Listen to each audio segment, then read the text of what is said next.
Good morning guys. आज हम लोग पढ़ने वाले हैं 7 अगस्त के करंट अफेयर। उससे पहले हम लोग कल के क्वेश्चन का रिवीजन करेंगे। तो देखते हैं हमारा कल का पहला क्वेश्चन क्या है। पहला क्वेश्चन हमारा कि किस राज्य ने हिम तेंदुआ संरक्षण केंद्र स्थापित करने का फैसला किया है। तो उत्तराखंड ने हिम तेंदुआ संरक्षण केंद्र स्थापित करने का फैसला किया है। अच्छा, उत्तराखंड से रिलेटेड एक इम्पॉर्टेंट क्वेश्चन है, जैसे उत्तराखंड ने अपनी एक और नई राजधानी बनाई है गैरसेन को, याद रखिएगा।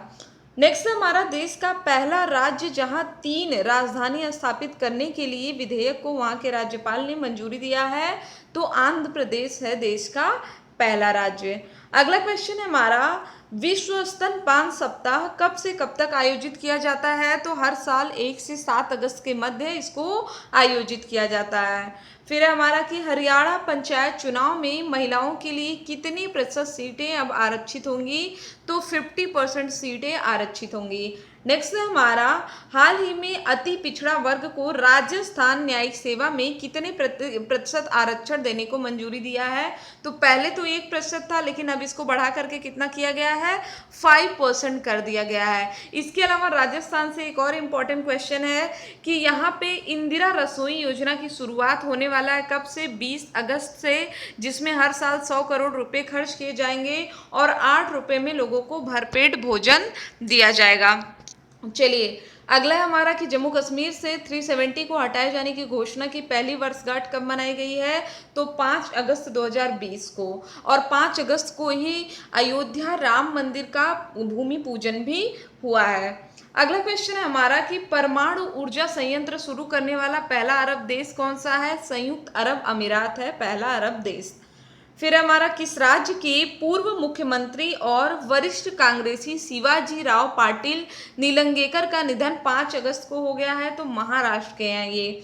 नेक्स्ट है हमारा, गुयाना के नए राष्ट्रपति कौन है। तो मोहम्मद इरफान अली हैं गुयाना के नए राष्ट्रपति। अगला हमारा, सियासत में सदस्यता के लेखक कौन है, जिसका विमोचन नीतीश कुमार ने किया है। तो विजय कुमार चौधरी हैं इसके राइटर। चलिए अब हम लोग बात करेंगे आज के पहले क्वेश्चन की। तो पहला क्वेश्चन है हमारा हिरोशिमा दिवस से। ठीक, अच्छा, हिरोशिमा आपको पता है कि यहाँ पे एक बम गिराया गया था, परमाणु बम, और पहली बार विश्व में परमाणु बम का प्रयोग हुआ था। ठीक है, तो यहाँ पे लिटिल बॉय और फैट मैन नाम से 2 बम थे, एक हिरोशिमा और नागासाकी पे गिराया गया था। ठीक, तो अभी क्या है कि हिरोशिमा दिवस से संबंधित कथनों की पुष्टि करना है। तो देखते हैं कि यह दिवस कब मनाया जाता है। हर साल 6 अगस्त को मनाया जाता है। दूसरा है हमारा कि कब गिराया गया था। तो 6 अगस्त 1945 को संयुक्त राज्य अमेरिका ने जापान के हिरोशिमा नामक शहर पर लिटिल बॉय नाम से एक परमाणु बम गिराया था। याद रखिएगा, ये भी सही है। रीजन क्या था परमाणु बम गिराने का, कि 1945 में जो सेकेंड वर्ल्ड वॉर हुआ था इसको समाप्त करना इसका मकसद था। तो राइट आंसर क्या होगा, राइट आंसर होगा हमारा ए बी सी, तीनों सही है। अच्छा, यहाँ पे एक ट्रिक थोड़ी सी इंपॉर्टेंट है। जैसे आपको पता है कि हमारा जो विश्व युद्ध हुआ था, फर्स्ट वर्ल्ड वॉर हुआ था, तो इसको द ग्रेट वॉर कहा जाता था, लेकिन जब सेकेंड वर्ल्ड वॉर हो गया तो इसको क्या कहा जाने लगा, फर्स्ट वर्ल्ड वॉर। ठीक है, क्योंकि उस समय सबसे बड़ी लड़ाई क्या थी, फर्स्ट वर्ल्ड वॉर ही थी। अब बात आती है कि इसमें कितने देशों ने पार्टिसिपेट किया, तो ये अक्सर लोग भूल जाते हैं। तो जब आप 4 में से 1 माइनस करोगे कितना आएगा, 3 आएगा। 8 में से 1 माइनस करोगे 7। तो टोटल कितने देशों ने पार्टिसिपेट किया था, तो 37 देशों ने भाग लिया था फर्स्ट वर्ल्ड वॉर में। उसी तरह अगर हम लोग सेकेंड वर्ल्ड वॉर की बात करें तो आप सभी को पता है कि 1939 से 45 तक चला था ये। ठीक है, 9 में से 3 माइनस करोगे 6, 5 में से 4 माइनस करोगे 1। तो यहाँ पे कितने राष्ट्रों ने भाग लिया था, तो 61 राष्ट्रों ने भाग लिया था। ठीक है, तो ये इजी सा थोड़ा सा तरीका था जो आपको पता चल चुका है।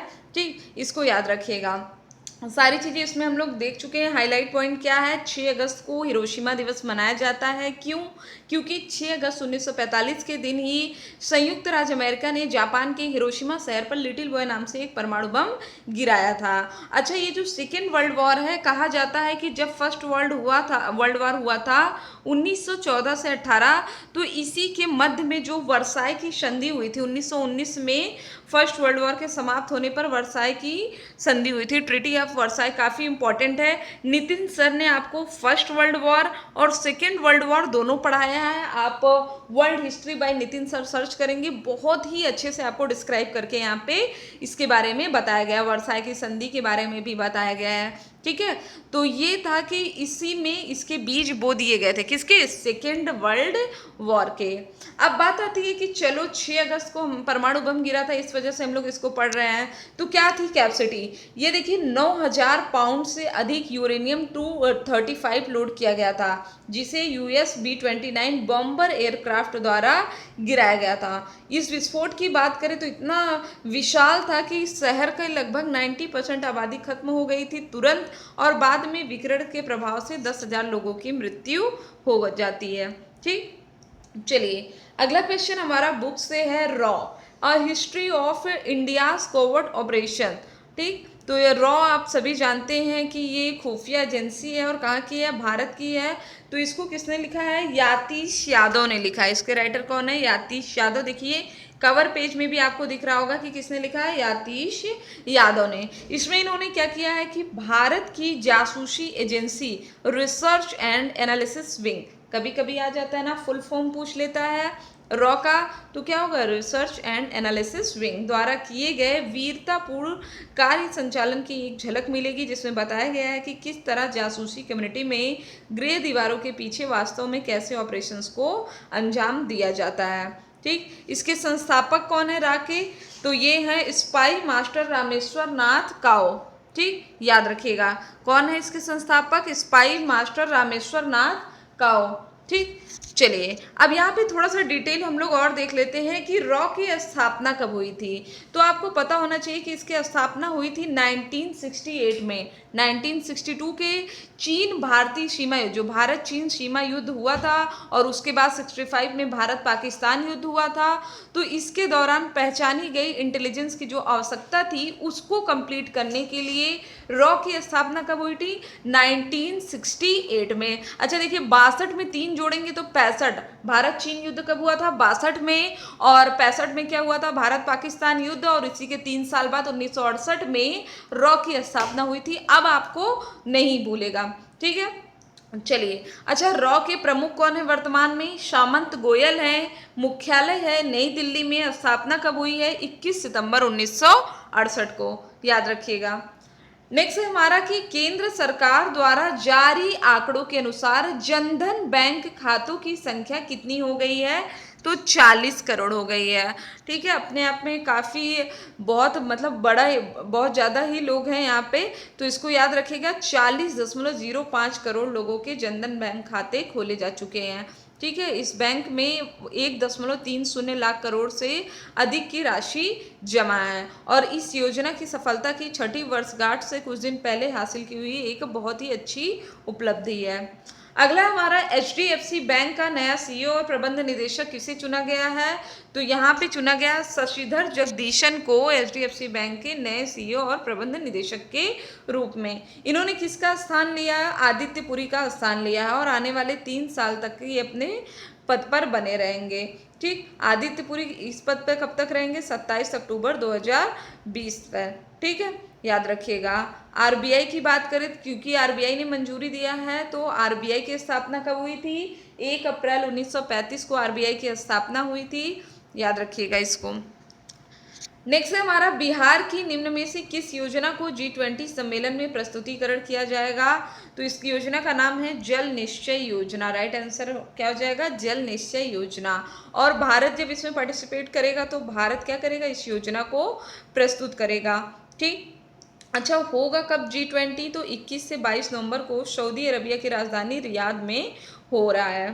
ठीक, G20 की स्थापना कब हुई थी? 1997-98 के एशियाई वित्तीय संकट के बाद 1999 में हुई थी। 999 में G20 की स्थापना हुई थी।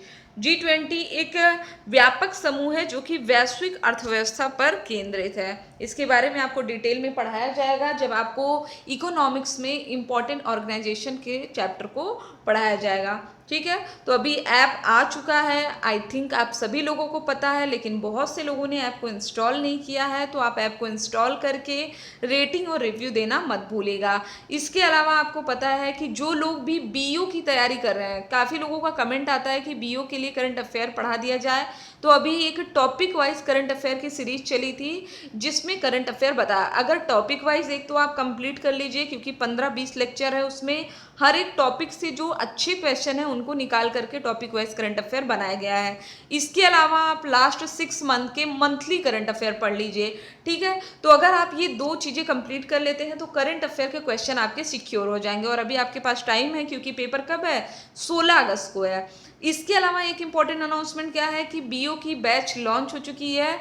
कब? शाम को 7 से लेकर के करीब 11 बजे तक लगातार आपकी बैक टू बैक क्लास चलेगी, जिसमें आपको मैथ, रीजनिंग और जीएस सभी चीज़ें पढ़ाई जा रही हैं। ठीक, तो आप अगर बीओ की तैयारी कर रहे हैं या आपके जानने वाले में कोई बीओ की तैयारी कर रहा है तो आप उनको रिकमेंड कर सकते हैं, और खुद भी अगर आप तैयारी कर रहे हैं तो आप पढ़ सकते हैं। बेनिफिट क्या है कि जो क्वेश्चन आपको यहाँ पे प्रैक्टिस कराए जा रहे हैं वो क्वेश्चन आप वेबसाइट में एक ऑनलाइन टेस्ट के फॉर्मेट में भी दे सकते हैं। ठीक है, तो ये आपके लिए बहुत बड़ा बेनिफिट है कि बिना पढ़े आप लोग एक बार पहले टेस्ट दीजिए, देखिए कितने मार्क्स आप स्कोर करते हैं, उसके बाद आप वीडियो देखिए। ठीक है, तो मेरा रिकमेंडेशन तो यही है कि पहले टेस्ट दीजिए, बाद में वीडियो देखिए, तो आपको बहुत प्रॉपर समझ में आ जाएगा कि कहाँ पे आप मिस्टेक कर रहे थे। ठीक है, चलिए फिर हमारा हाल ही में किसने स्वच्छ भारत क्रांति पुस्तक लॉन्च किया है, तो गजेंद्र शेखावत और स्मृति ईरानी, इन दोनों ने मिल करके इस पुस्तक को लॉन्च किया है। ठीक, राइट आंसर क्या होगा? ऑप्शन नंबर 3 हो जाएगा हमारा राइट आंसर। अब गजेंद्र शेखावत कौन है, तो आप सभी को पता है कि हमारे जल शक्ति मंत्री हैं गजेंद्र सिंह शेखावत, और केंद्रीय कपड़ा मंत्री हैं, कपड़ा महिला और बाल विकास मंत्री हैं स्मृति ईरानी। ठीक है, अच्छा ये बुक क्या है? ये श्री परमेश्वरन अय्यर पेयजल और स्वच्छता विभाग के सचिव हैं। इन्होंने इस बुक का नाम क्या है? द स्वच्छ भारत रिवोल्यूशन का हिंदी अनुवाद है स्वच्छ भारत क्रांति। इस पुस्तक को 4 प्रमुख खंडों में किया गया है। ठीक, याद रखिएगा कौन कौन सा है? सार्वजनिक वित्त पोषण, राजनीतिक नेतृत्व, भागीदारी और जन भागीदारी, याद रखिएगा। चलिए, अब यहाँ पे इसका सराहना किसने किया है? गजेंद्र सिंह शेखावत ने कहा है कि भारत कैसे दुनिया में स्वच्छता लीडर्स में से एक बन गया। आपको पता होगा पहले लोग खुले में शौच जाते थे, लेकिन अगर हम लोग पिछले कुछ सालों में देखें तो करीब 50 करोड़ से अधिक लोगों ने शौचालय का उपयोग करना शुरू किया, जो कि अपने आप में एक बहुत बड़ी उपलब्धि है। तो इसको लोगों तक पहुँचाने के लिए इस तरह के कार्यक्रम किए जा रहे हैं। अगला हमारा, हाल ही में किस राज्य के पूर्व राज्यपाल राम प्रधान का निधन हो गया, तो अरुणाचल प्रदेश के राज्यपाल हैं राम प्रधान, इनका निधन हो गया। इन्होंने असम समझौते, मिजोरम शांति समझौते के हस्ताक्षर करने में महत्वपूर्ण भूमिका निभाई। इसके अलावा ये राजीव गांधी सरकार में केंद्रीय गृह सचिव के रूप में भी काम किए हैं। इसके अलावा 1987 में इनको भारत का तीसरा सर्वोच्च नागरिक सम्मान पद्म भूषण भी दिया गया था। अरुणाचल प्रदेश की बात आई है तो राजधानी है ईटानगर, मुख्यमंत्री हैं पेमा खांडू, वर्तमान राज्यपाल हैं बीडी मिश्रा। और राज्यपाल की बात आई है तो आपको पता होगा अभी जुलाई में ही मध्य प्रदेश के राज्यपाल लालजी टंडन का निधन हो गया, और वहाँ पे उत्तर प्रदेश की राज्यपाल आनंदीबेन पटेल को अतिरिक्त प्रभार अभी दिया गया है। ठीक, फिर हमारा कि हाल ही में किसे जम्मू कश्मीर का नया उपराज्यपाल नियुक्त किया गया है, तो मनोज सिन्हा को। ठीक है, मनोज सिन्हा को राष्ट्रपति रामनाथ कोविंद ने जम्मू कश्मीर का नया उपराज्यपाल नियुक्त किया है। किसके स्थान पे? गिरीश चंद्र मुर्मू के स्थान पर। ठीक है, सिन्हा लोकसभा में 3 बार पूर्वी उत्तर प्रदेश के गाजीपुर संसदीय क्षेत्र का प्रतिनिधित्व किए हैं। इसके अलावा ये रेल राज्य मंत्री के रूप में भी इन्होंने काम किया है।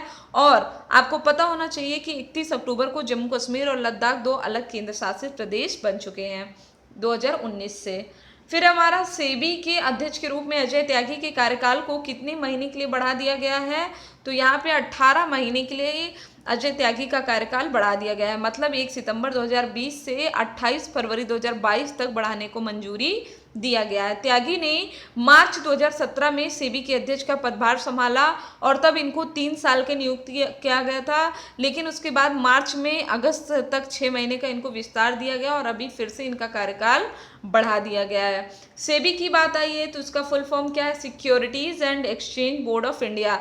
देखिए काफी लोग क्या करते हैं, सिक्योरिटी कर देते हैं और इसी तरह एग्जाम में क्वेश्चन गलत हो जाता है, तो ये स्टैटिक का भी क्वेश्चन है। सेबी में जो यस का फुल फॉर्म है वो क्या है? सिक्योरिटीज है। ठीक है, हिंदी में क्या है? भारतीय प्रतिभूति और विनिमय बोर्ड। इसका कार्य क्या है? शेयरों की खरीद और बिक्री को नियंत्रित करना, जिसकी स्थापना कब हुई थी? 12 अप्रैल 1988 में, लेकिन बाद में सेबी अधिनियम 1992 के तहत इसको वैधानिक मान्यता 30 जनवरी 1992 को प्राप्त हुई। मुख्यालय कहाँ है? दिल्ली में। अगला हमारा शांति के लिए नोबेल प्राइज विजेता और राजनीतिज्ञ जॉन ह्यूम का निधन 3 अगस्त को हो गया। वो किस देश से थे? आयरलैंड से थे। ठीक है, तो यहाँ पे 83 वर्ष की उम्र में इनका निधन हुआ है और ये 1998 में इनको शांति का नोबेल प्राइज मिला था। किस लिए? आयरलैंड में जाति हिंसा को खत्म करने के लिए, जिसमें 3 दशक से हिंसा जारी थी और 3500 से अधिक लोगों की मृत्यु हो गई थी।